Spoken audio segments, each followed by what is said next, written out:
ये है Djibouti, Africa के कोने पर सिर्फ 10 लाख लोगों की आबादी वाला एक छोटा सा कंट्री, जिसके बारे में एटलीस्ट एशिया में तो बहुत कम लोग जानते हैं। मगर ये छोटा सा कंट्री पूरी दुनिया का सबसे इम्पोर्टेंट, डेंजरस और हॉट जियोपॉलिटिकल एरिया है, क्योंकि यहाँ पर दुनिया के सारे बड़े कंट्रीज की मिलिट्री बेसेस हैं। अगर आप जिबूटी का मैप देखें तो यहाँ आपको अमेरिका की मिलिट्री बेस नजर आएगी, जो कि पूरे अफ्रीकन कॉन्टिनेंट पर अमेरिका की इकलौती मिलिट्री बेस है। इसी तरह यहाँ पर फ्रांस की 2 मिलिट्री बेसेस हैं और फ्रांस की बेस के बिल्कुल पास जापान की मिलिट्री बेस है, जो किसी भी दूसरे कंट्री में जापान की वाहिद फॉरेन मिलिट्री बेस है। जापान के साथ ही इस तरफ इटली की मिलिट्री बेस है। इसी तरह ये समुंदर के साथ फ्रांस की एक नेवल बेस भी है, जिसके बिल्कुल साथ ही जर्मन और स्पेनिश फौजियों के कैंप्स हैं। और फिर ऑपोजिट साइड पर इधर चाइना की एक बहुत बड़ी नेवल बेस है। इसी तरह इंडियन, रशियन और सऊदी अरेबिया की गवर्नमेंट्स भी जिबूटी की गवर्नमेंट के साथ मिलिट्री बेसिस सेटअप करने के लिए डील्स कर रहे हैं। तो देखा जाए तो जिबूटी शायद दुनिया का वो इकलौता कंट्री है जिसमें इतने सारे कंट्रीज की मिलिट्री बेसिस हैं। और यहीं पर यह सवाल पैदा होता है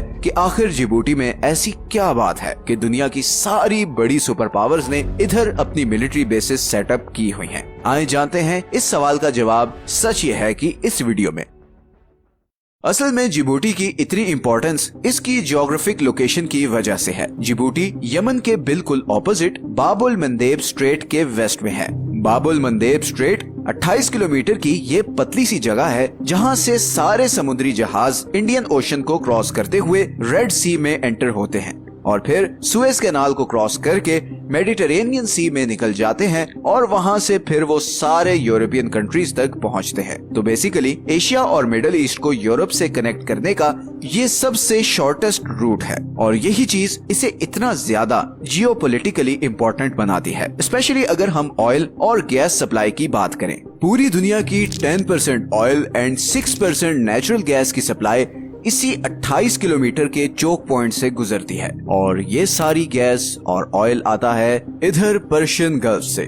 Persian gulf Iran, Iraq, Kuwait, Bahrain, Qatar, Saudi Arabia, UAE और ओमान में घिरा हुआ समुंदर का ये हिस्सा है, जहां पर पूरी दुनिया के सबसे बड़े नेचुरल गैस और ऑयल के रिजर्व्स हैं। पूरी दुनिया के 50% ऑयल और 40% नेचुरल गैस के रिजर्व्स इन कंट्रीज के पास हैं और इसीलिए पर्शियन गल्फ 21वीं सदी की सबसे इम्पोर्टेंट जियोग्राफिक लोकेशन है, बिकॉज इस एक खित्ते पर आधी से ज्यादा दुनिया की एनर्जी सप्लाई डिपेंडेंट है।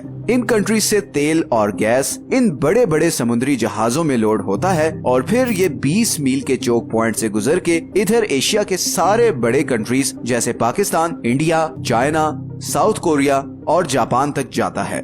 और इसी तरह बाकी तेल और गैस इधर अरेबियन सी से होते हुए इंडियन ओशन में आता है और फिर बाबल मंदेब को क्रॉस करके सुएज कैनाल के थ्रू यूरोपियन कंट्रीज तक जाता है। 2022 के स्टैटिस्टिक्स के मुताबिक पूरे यूरोप की 20% ऑयल इंपोर्ट और 24% गैस इंपोर्ट इसी बाबल मंदेब स्ट्रेट से गुजर कर आती है और इसीलिए अगर ये स्ट्रेट किसी भी वजह से ब्लॉक हो जाए तो यूरोपियन इकोनॉमीज जबरदस्त फाइनेंशियल क्राइसिस का शिकार हो जाएंगी, बिकॉज फिर यूरोप पहुंचने का सिर्फ एक रूट है और वो इतना लंबा है कि पूरे अफ्रीकन कॉन्टिनेंट को क्रॉस करके ही आप यूरोप पहुंच सकते हो और इसमें न सिर्फ टाइम और खर्चा ज्यादा लगता है बल्कि ये रूट काफी डेंजरस भी है। ऐसा ही कुछ हुआ था मार्च 2021 में, जब सुएज कैनाल में एक शिप फंस गई थी और वर्ल्ड इकोनॉमी को 9.6 बिलियन डॉलर्स का नुकसान हुआ था। मगर जिस कंट्री के लिए ये स्ट्रेट सबसे ज्यादा इम्पोर्टेंट है वो है सऊदी अरेबिया। सऊदी अरेबिया के पास पूरी दुनिया के 15% प्रूवन ऑयल रिजर्व्स हैं। सऊदी अरेबिया सही मानों में एक पेट्रो स्टेट है। सऊदी अरेबिया का 46% जीडीपी ऑयल पर डिपेंडेंट है और उसकी 80% एक्सपोर्ट इनकम ऑयल से होती है। ये सारा इंफ्रास्ट्रक्चर, ये बड़ी बड़ी बिल्डिंग्स, ये जबरदस्त प्रोजेक्ट्स, ये लग्जरी लाइफस्टाइल, हर चीज इसी तेल की वजह से है। और सऊदी अरब की सारी ऑयल फील्ड्स इधर पर्शियन गल्फ के बॉर्डर पर ही हैं और इसीलिए बाकी दुनिया तक पहुंच जाने का सबसे इजी रास्ता ये स्ट्रेट ऑफ हॉर्मुज के थ्रू है। अब स्ट्रेट ऑफ हॉर्मुज की बात करें तो ये करीबन 34 किलोमीटर की छोटी सी जगह है जहां से पर्शियन गल्फ वाले कंट्रीज के कंटेनर्स गुजरकर बाकी दुनिया को जाते हैं। इस चोक पॉइंट को सबसे बड़ा खतरा ईरान से है, जो कि सऊदी अरब का सबसे बड़ा राइवल है। इस स्ट्रेट के आसपास वाले सारे आइलैंड्स भी ईरान के ही कंट्रोल में हैं और ईरान बहुत दफा ये स्ट्रेट बंद करने की धमकी भी दे चुका है। और अगर ये स्ट्रेट किसी भी वजह से बंद हुआ तो सऊदी अरब की इकोनॉमी महीनों में कोलैप्स कर जाएगी। इसी रिस्क को कम करने के लिए सऊदीज ने सऊदी अरब के ईस्टर्न बॉर्डर से लेकर वेस्टर्न बॉर्डर तक 1200 किलोमीटर लंबी एक पाइपलाइन बनाई, जिसके जरिए लिमिटेड क्वांटिटी में पर्शियन गल्फ से निकलने वाला ऑयल इधर रेड सी तक पहुंचाया जाता है और फिर यहाँ से ये ऑयल आगे स्वेज कैनाल क्रॉस करके यूरोप तक जाता है। लेकिन फिर 2014 में यमन में शिया और सुन्नी ग्रुप्स के दरमियान एक सिविल वॉर शुरू हो गई एंड शिया हौसियों ने यमन के कैपिटल सना का कंट्रोल ले लिया।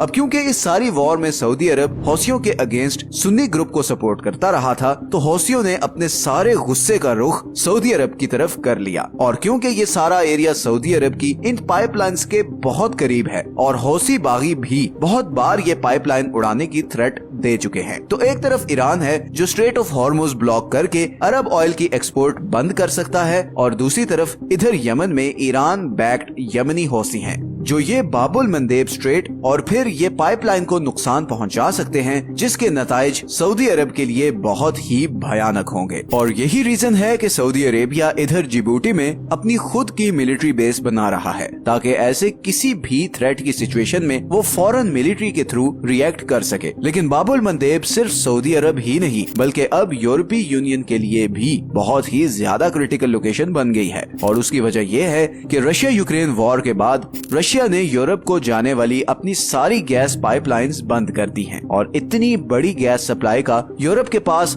सिर्फ एक और ऑल्टरनेटिव है और वो है कतर, एक छोटा सा कंट्री जिसके पास दुनिया के दूसरे सबसे बड़े नेचुरल गैस के रिजर्व्स हैं। लेकिन कतर रशिया के मुकाबले में यूरोप से काफी दूर है और उसके पास यूरोप तक गैस ले जाने के लिए कोई गैस पाइपलाइन भी नहीं। इसीलिए कतर अब billions of dollars LNG technology में इन्वेस्ट कर रहा है ताकि गैस को ठंडा करके इन कंटेनर्स में लोड करके इसी स्ट्रेट ऑफ हॉर्मुज और बाबुल मंदेब स्ट्रेट के थ्रू सुएज कैनाल को क्रॉस करके यूरोप तक ये गैस पहुंचा सके। और इसीलिए यूरोपियन कंट्रीज जिबूटी पे अपनी मिलिट्री बेसिस बना रहे हैं ताकि इस रूट को कोई भी ब्लॉक न कर सके। इसी तरह चाइना की 30% मैन्युफैक्चरिंग एक्सपोर्ट्स इसी बाबुल मंदेब स्ट्रेट से होते हुए यूरोप और नॉर्थ अमेरिका को जाती है। तो वर्ल्ड ट्रेड को स्मूथ रखने के लिए इस स्ट्रेट का सिक्योर रहना बहुत ही ज्यादा इम्पोर्टेंट है। मिडिल ईस्टर्न कंट्रीज ये स्ट्रेट इसलिए सिक्योर रखना चाहते हैं ताकि उनका सारा तेल